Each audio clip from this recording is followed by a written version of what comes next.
Hey YouTube, and welcome to episode 5 of Kent Walks. This episode we visit an important village on the Pilgrims Way, Charing. The walk starts by Charing C of E Primary, grid reference TQ 951495, with on-street parking in School Road. From the school, head west to the roundabout and turn right up the A252. After 150 metres, carefully cross the road to a footpath heading northwest towards the tree line. At the Pilgrims Way, turn right and follow it back out to the A252.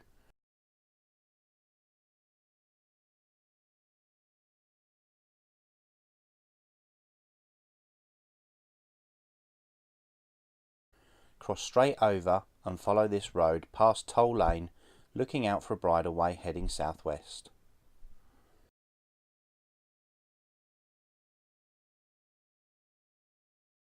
Follow this track down to Pet Lane and turn right along the road past Pet Farm.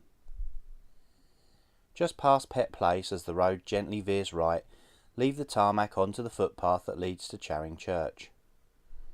Head through the churchyard to emerge at Market Place, which shortly brings you out to the High Street. Turn right and take the first left into School Road, back to the start. Charing comes from the Anglican word Charing, meaning bend of a river or road, and it first appeared in the Domesday Book in AD 799.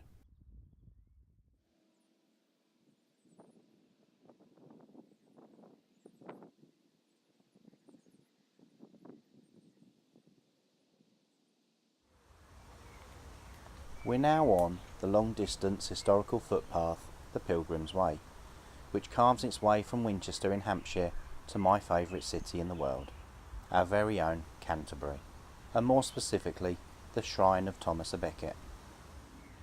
Thomas had been engaged in conflict with Henry II over the rights and privileges of the Catholic Church, and was murdered by followers of the King in Canterbury Cathedral in 1170.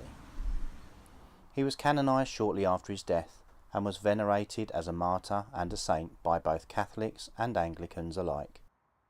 His shrine at Canterbury became the most important in the country, and it drew pilgrims from far and wide.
One of the reasons that Charing became an important village was the easy access to good drinking water.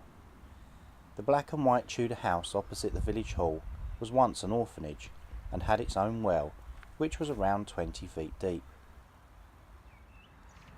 One evening, the owner of the house dropped a bucket down the well and couldn't retrieve it.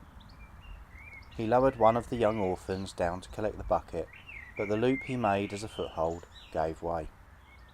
The girl dropped to the bottom. Although he did try to rescue her, he didn't seek help and couldn't get her out. An hour or so later, a rainstorm struck the village and the water level in the well rose and the girl drowned. By morning, the well was full and the girl's body had floated to the top.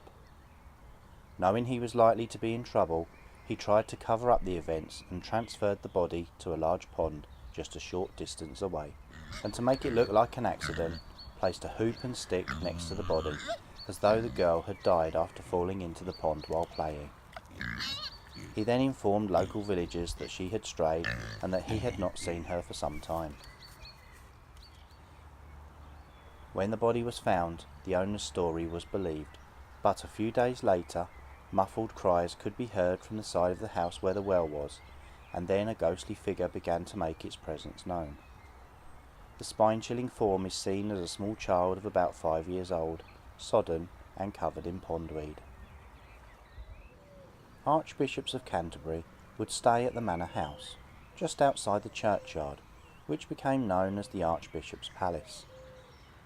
The very large great hall of the palace is now a barn, the top of which can be seen from the churchyard, and the manor was reportedly a favourite residence of Thomas à Becket. Charing Parish Church is dedicated to St Peter and St Paul. In 1590, whilst the West Tower was being constructed, a local man shooting at a pigeon triggered a fire which gutted the 13th century church and destroyed all 4 bells. The parishioners restored the nave of the roof in 1592, and subsequently, in 1620, the chancel. In 1608, a single bell was cast by Joseph Hatch to replace those lost in the fire. Well, I really enjoyed that. It was short and sweet, perfect for an evening's walk after work. Next week, we're going to visit one of the highest points in the county. See you next time.